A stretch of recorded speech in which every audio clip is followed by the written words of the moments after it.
All right, so let's start looking at some structural relationships. Хорошо, давайте разбираться с вот этими структурными взаимоотношениями с Богом. Our goal is to start dealing with a paragraph. То есть наша цель в том, чтобы научиться работать с целыми абзацами, с целыми параграфами. So we want to start looking at some structural relationships. То есть мы сейчас начнем рассматривать вот эти структурные связи в тексте.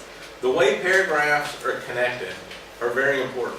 То, как связаны между собой абзацы, очень важно. Often it will be either a word or a phrase at the beginning of the paragraph. Очень часто связь может осуществляться через какое-то слово или фразу в начале абзаца.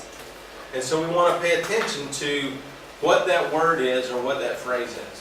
Когда нужно уделять внимание тому, что это за слово или что это за фраза. And there are several ways to introduce paragraphs. И есть несколько способов, которыми может начинаться каждый абзац. Some of them are temporal connections. Некоторые из вот этих связей, связок, это временные слова. For example, you'll see in the Gospels on the next day. Или, например, в Евангелиях вы часто видите на следующий день. There are emphatic connections.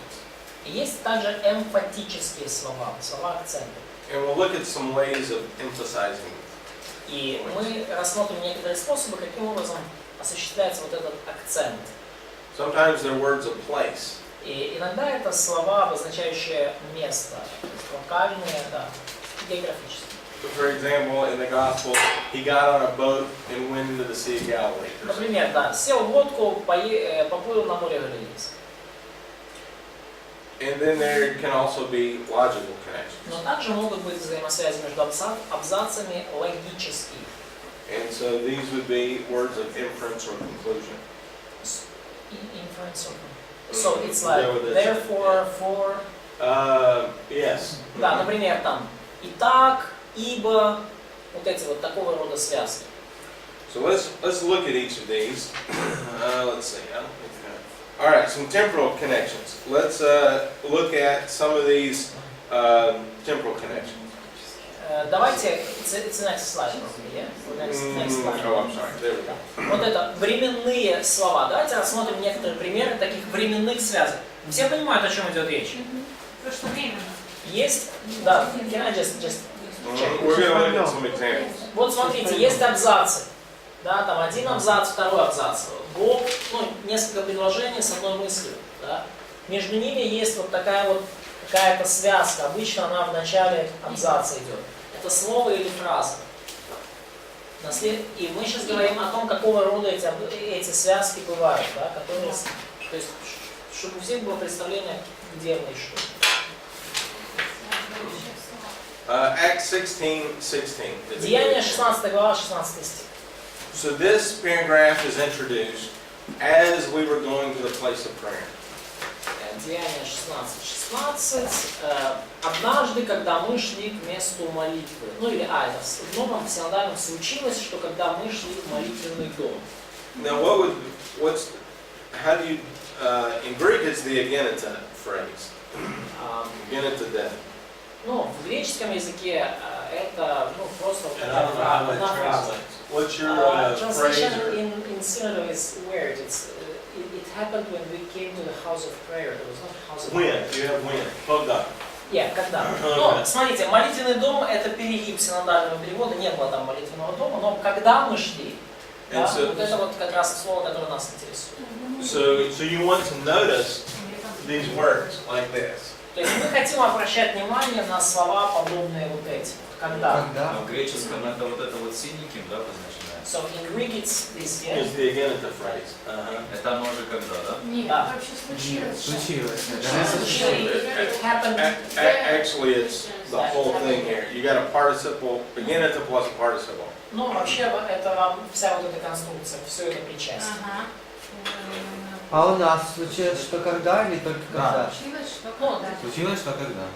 Агенета это случилось. Оно же в начале просто должно быть, да, поэтому вся связка. So So there's a temporal relationship То есть there. Something есть is happening. временные, да, связи между абзацами, что-то происходит. Luke 16:19. Луки 16:19. In English, the word is now. Greek, the connection is the. Так, в английском Luke 16:19. Luke 16:19. So here, the in Greek is essentially an advancing conjunction. No, it's not so clear in Russian. It's not clear at all. Вот, it's a temporal conjunction. Conjunction advances the discussion. The advances the discussion. То есть вот это вот здесь частица в греческом языке, она как бы, ну, проталкивает обсуждение дальше. То есть же, да, как у нас же. Человек. Но у нас это же пропущено. Вообще надо. То есть как бы не, ну, такая усилительная частица, да? Вот. Но у нас она как бы куда-то. Это тоже к временным, да? Да, это тоже временно. It's not so clear in Russian. Sorry. The is not so clear in Greek either. Да, но в греческом, кстати, тоже не так видно. And so in English we have a very simple term. То есть в английском там очень простой термин, там просто, ну, now. Now there is a... And so the is going to give you a new paragraph. То есть вот это да, по сути, обозначает, что у вас начался новый абзац. And through your observation, you want to observe how it's connected. И через ваше наблюдение вы должны обнаружить, как абзацы связаны. And so it may change subject, it may change time. Может быть, поменялся предмет обсуждения, может быть, поменялось время. Let's see, what is in the Old Testament? И в Ветхом Завете Hebrew uses what's called a disjunctive clause. Disjunctive is it's like not connected. like in clauses.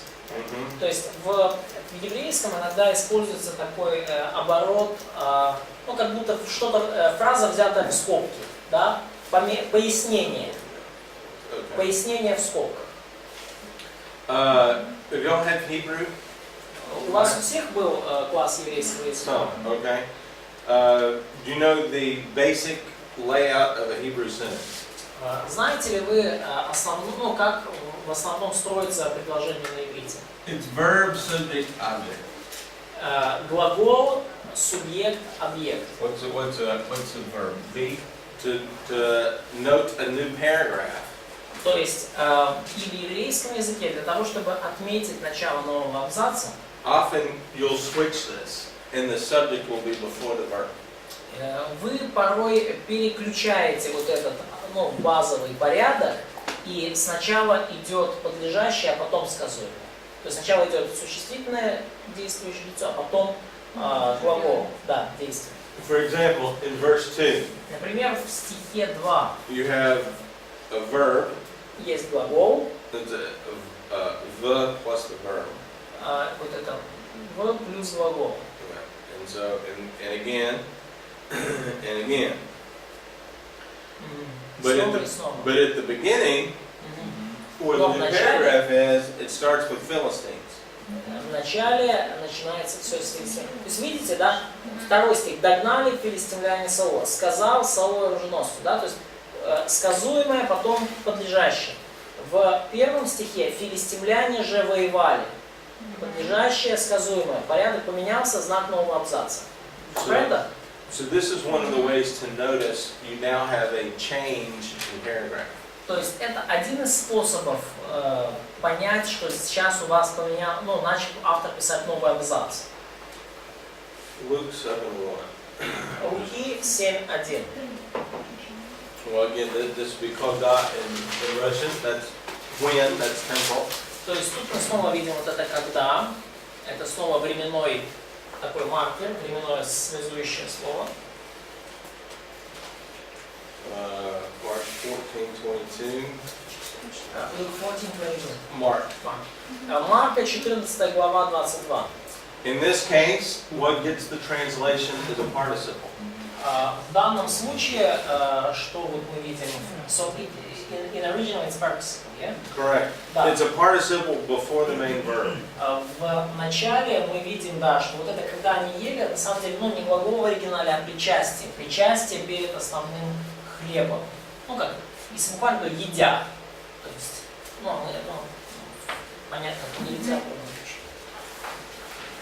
But these are things that will come quickly to mind as you just read through your Bible.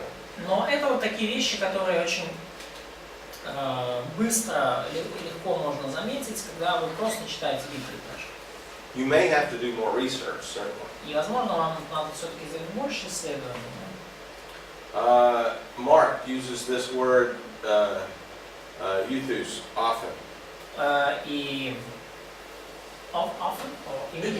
Well, euthus means immediately, but he uses it a lot. Да, Марк использует слово тотчас очень-очень часто. Ну, греческое слово. Euthus. Да. And so, Очень часто используется это слово. so that word immediately gives you a time reference. И вот это слово немедленно тотчас дает вам временную, указание на время событий. It's connected with the previous paragraph very closely. Очень тесно оно связано с предыдущим абзацем. То есть по времени, да, очень, Маленький промежуток часа. маленький временной зазор, да, тотчас. Here's another one. It's early in the morning in English. И вот еще один пример, Марка 15:1, немедленно поутру. And so, again, early in the morning is a time reference. И опять же, рано, немедленно поутру это указание на время. And these will often be at the very beginning of a sentence, the very beginning of a paragraph. И очень часто такие временные указания идут в начале предложения или в начале абзаца. So in the observation phase, you want to understand how ideas are connected. И на этапе наблюдения вам важно понимать, как идеи связаны между собой. So your connector is going to be right there at the beginning. И ваши вот эти связующие слова, связующие блоки должны быть прямо здесь, где-то в начале. There are also ways of being emphatic. И, то есть мы поговорили о временных связующих словах. Также есть способы связывать через акценты, да, эмфатические слова, да? Помните ваш план? Эмфатические. And I think Greek and Hebrew are the same way. Verb, subject, object. Ну, и я думаю, что вот и в греческом, и в еврейском фраза строится одинаково. Глагол, глагол существительное, точнее, сказуемое, подлежащее дополнению. So when something is put in front of the main verb, that's going to identify some connection. То есть, если что-то стоит перед главным глаголом, да, который, по идее, должен быть начальным, что если что-то стоит перед ним, то это нам указывает на какую-то связь здесь в тексте, какой-то акцент здесь делается. Many will say it makes it emphatic, and I think that's too simplistic. И некоторые говорят, здесь просто вот делается акцент на чем-то. Но я бы сказал, это слишком упрощенный взгляд.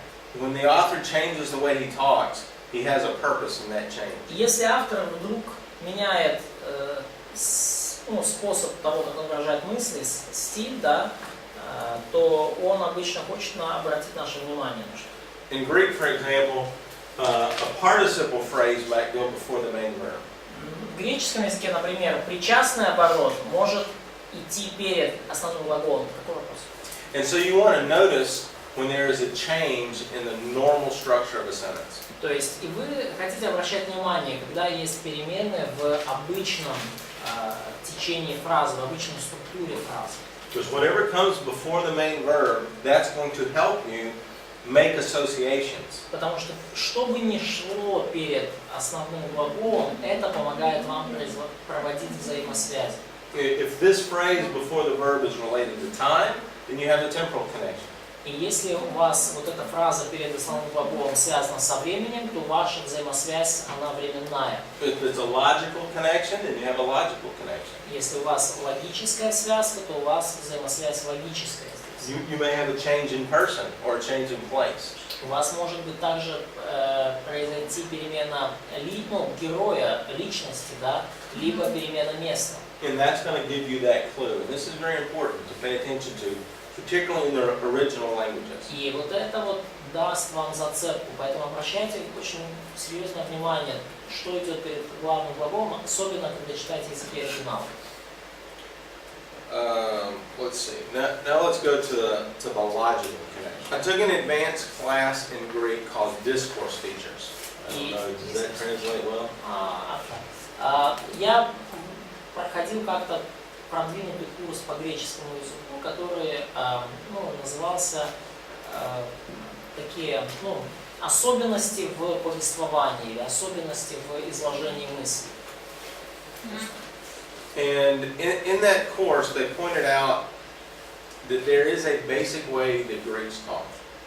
И на этом курсе нам рассказали, что был такой базовый способ, каким образом греки выражали мысли.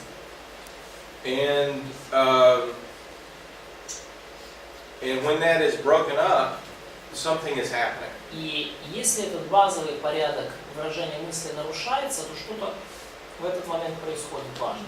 And that is definitely worthwhile if you could ever take a course that way. So, they will... Here's an example И вы of one of the научитесь, nuances. навидите, если пройдете подобный. There is a mystery to the Bible. Но есть тайны в Библии. And part of the fun of learning God's mind is part of the mystery. И вот это та часть, которая делает изучение божественного разума таким веселым занятием. As we saw the proverb that God's word is like silver and gold, there's work to get it. И как мы видели уже в притчах, да, Божье Слово это как золото и серебро, и требуется труд, чтобы его извлечь. In regard to discourse features, here's a very simple one. Ну вот, например, очень простой пример таких особенностей в повествовании, в изложении мысли. In paragraph 15, we're dealing with, Mark chapter 15, we're dealing with Pilate. В Марка в 15 главе у нас появляется Пилат. When a character is introduced in Greek, И в греческом языке, когда появляется новый персонаж, his name, the first time his name is used, it's anarthros, without an article. но в первый раз, когда имя используется, то ставится определенный артикль рядом с ним. Первый раз, когда имя появляется. Pilate comes on the scene and he's called Pilato. И когда вот мы видим, что Пилат выходит на сцену, да, появляется Пилат, то вот мы видим Пилатом указано. Every other time, as long as he stays on the scene, he's called Papilatos. Но при во всех остальных употреблениях You see right there, you see right используется вот here, это вот апилатус. Да, вот это. you see right here, it has an article.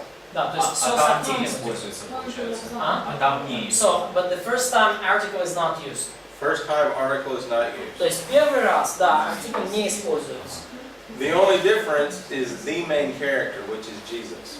И единственная разница здесь, это в том, кто главный герой. Главный герой здесь Иисус. The first time Jesus' name is used is Hi Jesus. Да, и первый раз, когда используется имя Иисуса, то используется с артиклем «А Иисус». And every other time it's Jesus, without the article. И все остальные разы это Иисус без артикля. And so this is a discourse feature that helps you understand the beginning of a paragraph. И вот это вот такие особенности изложения, которые позволяют вам увидеть начало абзаца. Now this is only in Greek. Но это только в греческом вы можете видеть. Hebrew has different ways of doing things. А в еврейском языке там по-другому все излагается. I did my thesis paper on Joseph in Genesis using the Septuagint. И я свою диссертацию писал по Иосифу в книге «Бытие» и повествование об Иосифе, как оно изложено в Септуагинте. And they don't do it this way. That was my conclusion. И мое заключение было в том, что в Септуагинте вообще там по-другому мысль вообще излагается, чем обычно. Не используя это правило, то, что So this rule is not used? Not in Hebrew. not in Old Testament Greek. но не в ветхозаветном греческом. This in the New Testament it works this way. You can read Peter, Pilate. В новозаветном греческом, да, так работает, и вы можете читать про Петра, про Пилата. In this construction with no article will introduce the beginning of a scene. И вот эта конструкция без артикля, она показывает нам на начало в сцене, на начало повествования. Anyway, the point of this is that authors give you hints as to when paragraphs start. Да, то есть, иными словами, автор дает вам всегда указания такими способами на то, где начинается новый абзац. Should we always say in that case it's new paragraph or new episode just be? I would say a new scene with that character, like if you're watching a stage play. Нет, ну то есть скорее сказать не абзац, да, в данном случае, да, потому что абзац как бы несколько, но новая сцена, да, вы знаете в театральном, да, когда пьесу пишешь, сцена такая-то, да, или вот в фильмах, да, но начинается новая сцена, да, с какими-то новыми героями. So we talked about temporal connections. Мы говорили с вами о временных взаимосвязях, Emphatic connections. о эмфатических связях. Local connections is where if you change a place. Но связи есть также по месту, когда места меняются. The most common are the logical connections. Или локальные их еще называют. Но самые общераспространенные взаимосвязи это логические. Логические связки. So in Greek we have gar or yar. How do you pronounce it? В греческом у нас есть вот gar. Gar. Gar gives a supporting reason for something. То есть вот этот gar, оно указывает на причину чего-либо, на причину обоснования чего-либо. Now, if you're familiar with Romans, Вот this ибо, is да? the thesis statement. И если вы знакомы с посланием к римлянам, то вот это, вот с 1 по 17 главу, 1 по 17 стих 1 главы, это утверждение, это тезис. Да? The first paragraph begins in verse 18. Но первый абзац начинается с 18 стиха. So this is kind of introduction, the first 17 verses, and this is the first series. First paragraph. Да, first paragraph. Значит, первые 17 стихов римлянам это такое вступление, такое, ну, как бы суммирующее утверждение, и потом начинается первый абзац с 18 стиха. Ибо открывается гнев Божий. А в 16 там тоже есть. But in verse 16 also we have this gar. Correct. Да. This connects the thesis statement with the introduction. То есть это gar связывает Внутри получается. вступление, смотри, может быть я неправильно перевел, до 15 стиха вступления включительно, потом 16-17 это такое суммирующее утверждение, суть всего послания, да. Это именно не вывод, а тезис, тезис послания. И потом начинается первый абзац. Введение, тезис, абзац. Now let's look at this gar and this gar. И давайте посмотрим, сравним вот это ибо в 18 и ибо в 19 стихе. This gar connects one paragraph with the one before it. Вот этот ибо, этот гар, да, связывает вот, текущий абзац с тем, что было до того. This gar connects that sentence with the sentence before it. Но вот этот гар, вот это ибо, оно связывает это предложение с предыдущим. So when you're dealing with a paragraph, you want to find your conjunction and see the connection before the previous paragraph. И если вы хотите увидеть, if you want to find you want to understand one paragraph is connected with another то paragraph. есть вам нужно понять, да, где один абзац связывается друг с другом, а где предложение связывается с предыдущим. So you want to ask the question when you read, how is it connected? И когда вы читаете по мере вашего чтения вам нужно задать вопрос, как это связано друг с другом. And so this is a logical connection. И вот это логическое соединение, логическая связь. God gives a supporting reason for what was said before. Гар дает причину обоснования для того, что говорилось раньше. So this is going to be the first paragraph that supports the thesis. То есть это будет первый абзац, который является в поддержку в качестве обоснования тезиса данного в 16-17. Понятно, о чем речь вообще? So the thesis is the righteousness of God is revealed from faith to faith. Тезис — это то, что явилась праведность Божья от веры в веру. And so the first reason is that man is all condemned. И первая причина для такого тезиса — это то, что все люди под осуждением. And so therefore that righteousness has to be revealed by faith. И эта праведность таким образом должна быть явлена через веру. And so we're going to come back and deal with a paragraph, and we'll see how these work. Но мы еще вернемся, и мы рассмотрим абзацы и увидим, как это все работает. The point of what we're looking at is there are a lot of different conjunctions, and I just want to point out what they are. И идея в чем, что я хочу донести? Есть много разных таких слов, связок, соединительных союзов мы называем, да, и вам нужно понимать и замечать. So this type of conjunction gives you a reason. И такого рода союз дает вам указание на причину, на обоснование. Another concept is a result. Еще одна концепция – это результат. То есть то, что мы вот так, поэтому, так и сегодня. Romans 1:24. Римлянам 1:24. In this case, it's dio. И в данном случае это греческое слово «дио». And this gives a result. И это указывает нам на результат, на следствие. People exchanged the glory of God for an idol. Люди заменили Божью славу на идола. And in this case, the result is God gave them over to lust. И в данном случае Бог предал их в похотях сердец к нечистоте. So one of the logical connections is a result.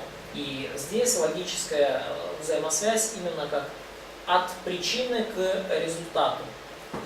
Another category is purpose. Еще одна категория – это цель. And so I just want to show some examples of purpose. И я хочу вам просто показать некоторые примеры цели. There are several ways to describe a purpose. Есть различные способы, чтобы цель описать.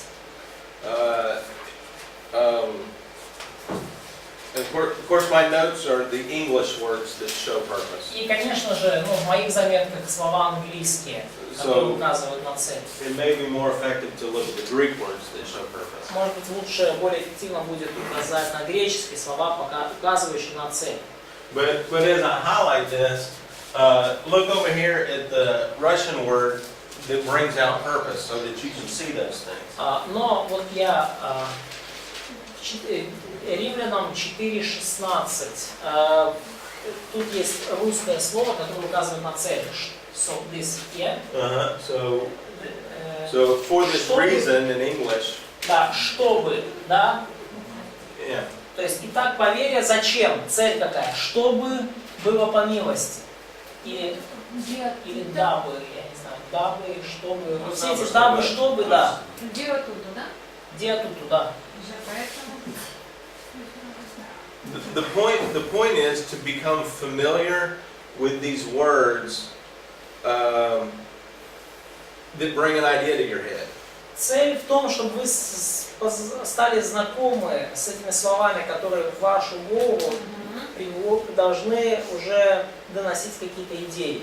I'm not looking for you to memorize any of these words. И я не ожидаю, что вы будете какие-то из этих слов заучивать на память. I just want you to recognize as you're making observations, what are you observing? What are you looking for? И я хочу просто, чтобы вы осознавали, когда вы делаете наблюдение, чего вы вообще ищете, да, что вы наблюдаете. Причина, результат или цель, да? Причина, результат или цель. Понятна разница между этим? Да, причина, да, ибо. т-т-т, по какой причине? Ибо пошла причина. Там что-то случилось, из-за этого то результат такой-то, предал Бог. Да. И потом что-то сделается, зачем, чтобы, дабы, для того, чтобы, вот это цель. Компренда, То есть есть у ясно? нас есть 3 слова и 3 этапа. Ну, И они нам помогают увидеть. в чем Три различных, три различных логических связки. 3 различных способа связывать логически. Another broad category is contrast. Еще одна такая довольно широкая категория — это контраст. It's also logical, yeah? Correct. We're still under Да, logical. мы все еще на как бы, логических связках, и еще одна — это контраст. And contrast can come about with using the Greek Allah. И контраст мы замечаем, когда используется греческое слово «Аллах». And in Greek, there's 2 words that often are translated with contrast. И в греческом есть 2 слова, которые, обычно Da and Allah. указывают на контраст. Это слова «да» и «Аллах». Da often advances the argument. Да указывает, греческое «да» указывает на то, что аргумент продолжает развиваться. And sometimes the advancing of the argument is in a different direction. И возможно, и довольно часто это развитие аргументов в противоположном направлении. So you have a slight or a soft contrast. То есть у вас есть такой мягкий, легкий контраст. So it's nevertheless in NIV, yes? Nevertheless here, correct. Ага, да, значит, can I quote it? So Yes. that you know in Russian. Значит, но у нас вот это вот в 1 Коринфянам 10:5, но не о многих из них благоволил Бог.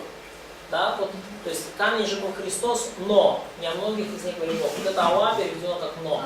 Now Allah is different than da. Но вот Аллах отличается от да. Allah means a hard contrast. Аллах, если греческое слово да, это такой легкий контраст. Д, наверное, да? Наверное, Д. Ну, наверное, да. Ага. Да. Ну, да. Да. Если D это указывает легкий контраст, такой, может быть, некоторое перенаправление аргумента, то Аллах указывает на сильный, очень такой... What follows Allah is different than what was said before. То, что следует за Аллах, совершенно отличается от того, что было до того. And so you just want to pay attention to these words. И вам нужно этим словам уделять внимание. Epe is another word here. Ну, есть еще одно слово, это эпей. See, again, otherwise is what would come to mind in English, but you have a different phrase. Ну, у вас тут другая фраза, да, то есть и в английском оно переведено иначе. Но эпей, да.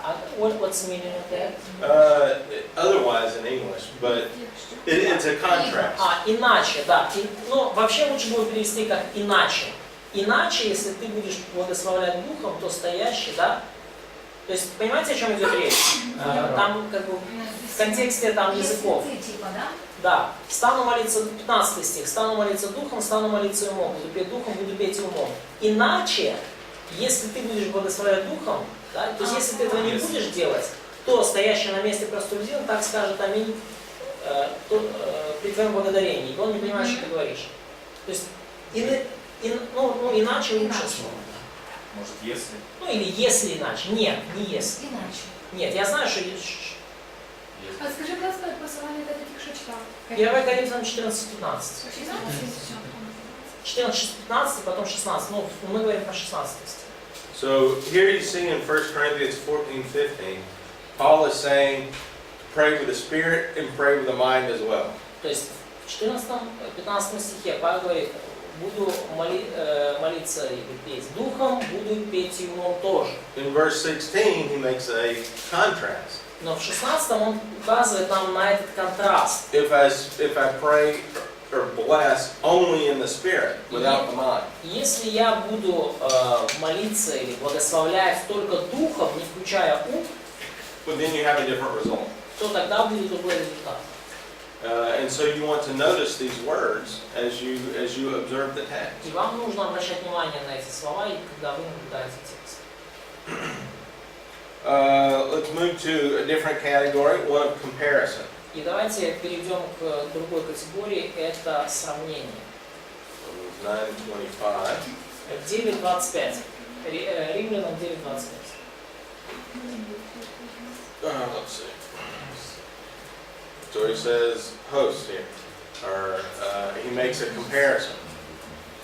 То есть здесь делает автор Павел сравнение, да, как Иосия говорит.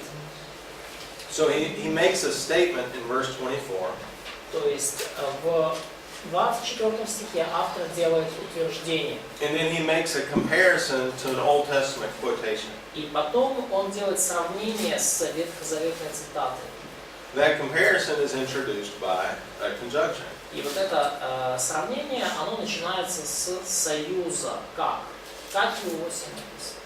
So we want to observe when the author is comparing two things in the text. То есть нам нужно наблюдать, когда автор сравнивает две какие-то вещи в тексте. Ос, да? Ос. Как Иосия написано. Ну, в-английски it's S, in English S, as he says. As, yeah. Yeah. When you look at another example of this, Romans 5:18. И мы рассмотрим еще один пример этого, это Римлянам 5:18. Let's see. Again, it's the same Greek word, hos. Опять же, греческое слово одно и то же. Ос. Но у нас посему как бы. So he makes a comparison here Нет. by the sin of one, death reigned. Да, то есть здесь Павел делает сравнение, как преступлением одного. Now, in verse 18, he's going to make a comparison. Я прошу прощения. So where is the comparison? Host, right here. Ага. And he's going to say, sin resulted in condemnation. Да, то есть в 18 стихе Павел делает сравнение, как преступлением одного всем человекам осуждение, And one act of righteousness can result in justification. то одним действием праведности, правдою одного всем человекам оправдание к жизни. Як так? А? Як так? Да, как так, да. Как т-т-т-т-т, так и т-т-т-т. Okay. So it's clear right here. That's clear. Yep. And so that sets up a comparison. Sometimes you use two words. И вот это вот здесь указывает нам на сравнение. Иногда используются два слова сразу. So again, the point is when you're reading, these conjunctions, even though they're very little words, are very important. И идея в чем? Когда вы читаете вот эти вот союзы, даже несмотря на то, что это маленькие очень слова, они очень важны. And the reason they're important is it tells you how the author is connecting one thought to the next thought. И причина, по которой они важны, это то, что они указывают вам, как автор соединяет одну мысль с другой. That connection is very important. Вот эта взаимосвязь очень важна. Another category of logical connection Еще одна категория логических взаимосвязей. is a series of facts. Это серии фактов. And you'll notice, what does it say? Proton here. И first and one. First. Да, и вот вы можете увидеть. Итак, прежде всего. If you read the word first, Если вы читаете слово прежде всего, да, what do you expect to find later? что вы ожидаете обнаружить после этого? Наше совершенно очень что-то важное. It's not so clear in Russian. Не, в первую очередь. Вот первым делом, да, или в первую очередь, во-первых, да, что вы обнаруживаете дальше? Подруга. Second.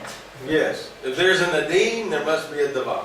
Там, где есть один, да, если, ну, это не ясно в синодальном, поэтому, но, Значит, надо обнаружить. Во-вторых, это ибо это хорошо. во-первых, И во-вторых. не, во-вторых, ибо это указание причины, почему это надо делать. Но если ты видишь, во-первых, да, или как в синодальном прежде всего, то ожидаешь, что где-то будет и во-вторых. Nevertheless, you want to pay attention. Ну, так или иначе, вам нужно уделять этому внимание. Here's another example. 1 Corinthians Здесь 15:8.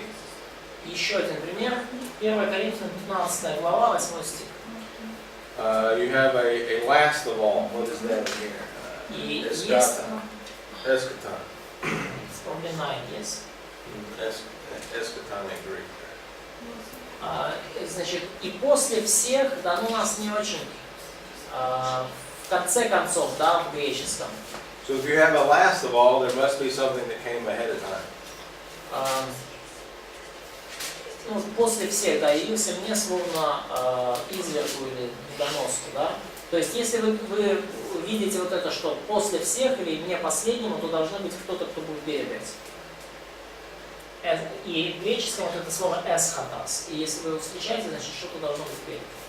So it's a eschatas, it's a marker of the last point of the list. That's right. So you want to look ahead and see what the other points are. Да, то есть если вы видите это греческое эсхатас, последнему, да, последний, это последний пункт списка. Нижний пункт списка вам нужно смотреть вверх, да, что же за список будет. And again, the point is not to memorize these words. И цель нашего сейчас учения не запоминать все эти стихи или даже слова. The point is to pay attention in the observation phase. Цель в том, чтобы вы уделяли внимание на этапе наблюдения. Чтобы были внимательны на этапе наблюдения. Another category is emphatic statements. И еще одна категория – это эмфатические утверждения, либо акцентирующие утверждения, акцентирующие связки. Бытие 40:15. In English we have in fact, and something came up with that statement. In NIV it's A gone. four. It's 4 hours. In Hebrew, when you have an infinitive absolute, То есть, если у вас есть такая инфинитив абсолют yes, на еврейском, whatever this thing is called. ну, неважно, как бы вы там ни называли вот эту вот штуковину вначале. So in Hebrew, they double the verb. You have a finite verb plus the infinitive absolute. То есть это как удваивает глагол. У вас есть конечный глагол и есть инфинитив рядом с ним. То есть и это усиливает. So it's kind of amplifying the fact. It's Да, то есть emphatic. мы Yes. видим здесь, да, акцент, усиление мысли, да. Вот это у нас в синодальном не подчеркнуто, в современном меня ведь насильно увезли из земли евреев. And then, of course, the final logical connection are your conditionals. И, конечно же, последняя логическая связка – это условная связка. If, then. Если та-та-та, то да-да-да. So you have a condition that's given, and then you have a result of that И condition. у вас есть условие данное, и есть результат при исполнении этого условия. And if you're familiar with Greek, there's 4 different conditions. И если вы знакомы с греческим языком, то есть условия 4 видов. So the point is, your connectives are very important. И идея в том, как бы большая идея всего того, что говорилось, соединения очень важны. There are connectives between sentences, И это могут быть соединения между предложениями, and even more important than that, there are connectives between paragraphs. но даже куда более важны соединения между абзацами. And if you can trace the flow of your connections from paragraph to И paragraph, если вы можете проследить вот течение вот этих связок между абзацами, you'll get that big picture of the author. то вы поймете вот ту большую идею, большую картину, которую пытается вам разъяснить автор. And in doing that, you'll understand the flow of his logic. И делая это, вы поймете течение его логики. He has an idea he wants to convey from his mind to your mind. У автора есть какая-то идея, которую он хочет донести из своего разума в ваш разум. But you have to drive down the road to get to the end. Но вам нужно проехать всю дорогу, чтобы добраться до конечной точки, да, то есть And so you want to follow the author on his road. И вам нужно следовать за автором по пути, по которому он вас ведет. And all of these conjunctions, all of these connectives are the signposts along the way. И все вот эти соединительные слова, все эти союзы, это дорожные знаки на вот этом пути.